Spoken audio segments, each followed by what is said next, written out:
सबसे छोटे मुखड़े वाला गाना जो लता जी के नाम है। हालांकि एक और गाना बना था रफ़ी साहब के लिए, मगर उसको उतनी पॉपुलैरिटी नहीं मिली जितनी कि लता जी के गाने को मिली।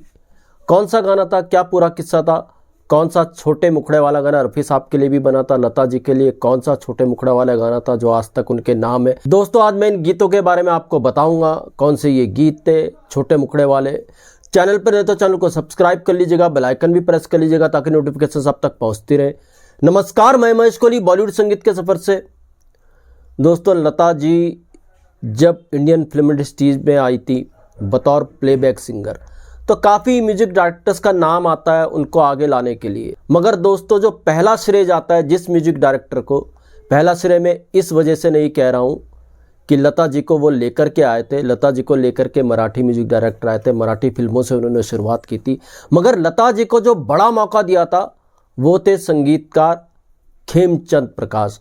हालांकि 49 में जो मौका दिया था शंकर जयकिशन ने, उसमें तो लता जी ने एक ऐसी उड़ान भरी, फीमेल गायकी में फिर कोई उनको छू नहीं सका। खैर, ये अलग बात थी। तो खेमचंद प्रकाश को ये पहला मौका जाता है कि लता जी को उन्होंने बड़ा मौका दिया था। जिद्दी एक 1948 में मूवी आई थी, उन्होंने दो आवाज़ों को इंट्रोड्यूस किया था इस फिल्म से, एक लता जी को, एक किशोर कुमार साहब को। लता जी के हिस्से में गाना आया था चंदारे जारे जारे। यहाँ से लता जी को पहचान मिलना शुरू हुई। इससे पहले लता जी को पहचान नहीं मिल पा रही थी। खैर, लता जी के लिए सफ़र, संगीत का सफ़र अब भी मुश्किल था। खेमचंद प्रकाश ने ही 1949 में एक फिल्म आई थी महल, उसमें लता जी से गवाया, कमाल का गवाया, और ये गाना था आएगा आएगा आने वाला। एक और गाना लता जी ने महल में खेमचंद प्रकाश के लिए गाया था, मगर लता जी को इससे बहुत ज़्यादा फेम मिली। इस गाने की खासियत क्या थी दोस्तों? इस गाने को पहले लिखा था, कहते हैं महल के डायरेक्टर कमाल अमरोही थे।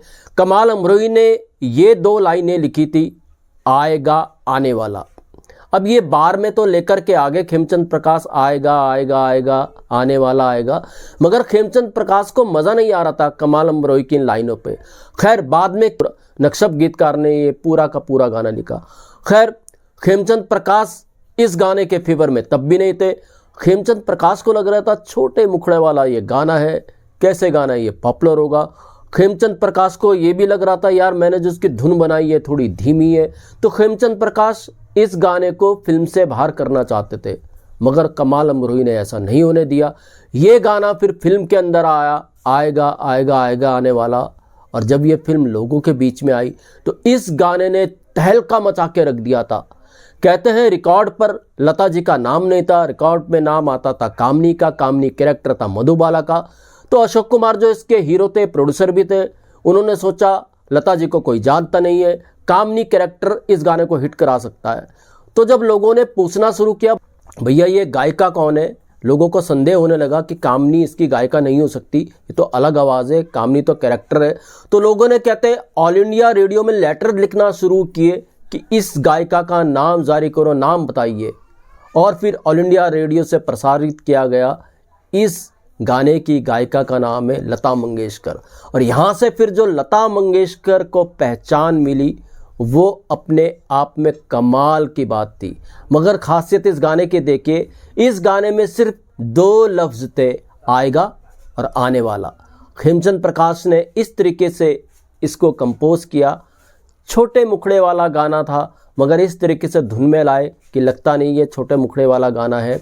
दो ही लफ्ज़ों के साथ उन्होंने मुखड़ा कंप्लीट किया। लफ्ज़ों के हिसाब से लता जी का ये पहला गाना है जो छोटे मुखड़े वाला था, यानी आएगा और आने वाला शब्द ही मुखड़े में आता था। और जैसा मैंने कहा, लता जी को इस गाने से जो पहचान मिली वो नायाब थी। उसके बाद तो 1949 में महल आई थी, और महल के इस गाने ने तहलका मचाया था।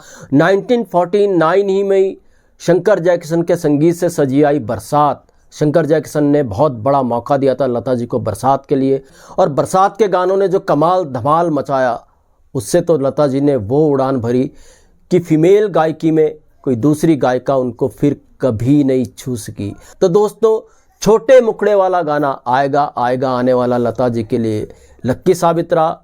बहुत से लोग इस गाने के फेवर में नहीं थे, खासकर खेमचंद प्रकाश जो इसके संगीतकार थे वो ही इस गाने के फेवर में नहीं थे, मगर सबसे छोटे मुखड़े वाला गाना लता जी के नाम हो गया। अब दूसरा रफ़ी साहब वाला गाना कौन सा था जो इसके बाद छोटे मुखड़े वाला गाना कहा जाने लगा। जी हाँ दोस्तों, 1970 में एक फिल्म आई थी, इश्क पर जोर नहीं।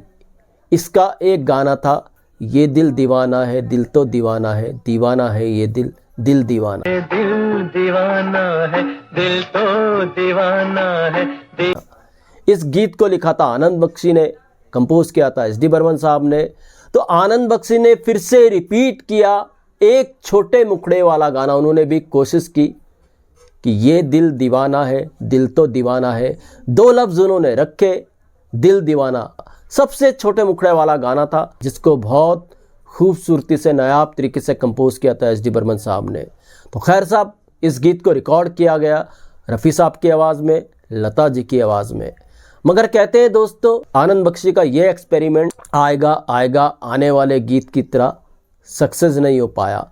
ये गाना हालांकि अमर गाने हैं, जो रफ़ी लता के डिबेट सुनते हैं उनके लिए ये गाना तो नायाब है, मगर जो पॉपुलैरिटी, जो ग्राफ उठाता आएगा आएगा आने वाले का, पॉपुलैरिटी में जो ग्राफ उठाता आएगा आएगा आने वाले का, वो ग्राफ पॉपुलैरिटी में इस गाने का उतना नहीं चढ़ पाया जितना आएगा आएगा आने वाले का चढ़ा।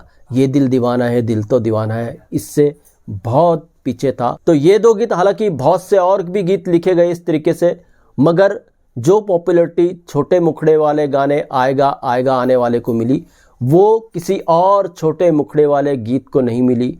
रफ़ी साहब का गीत भी इससे पीछे रह गया था। तो दोस्तों, ये था नायाब गानों का नायाब किस्सा। ऐसे किस्से मैं आपके लिए लेकर के आता रहूँगा। महेश कोहली को दीजिएगा इजाज़त। Goodbye, good luck and take care.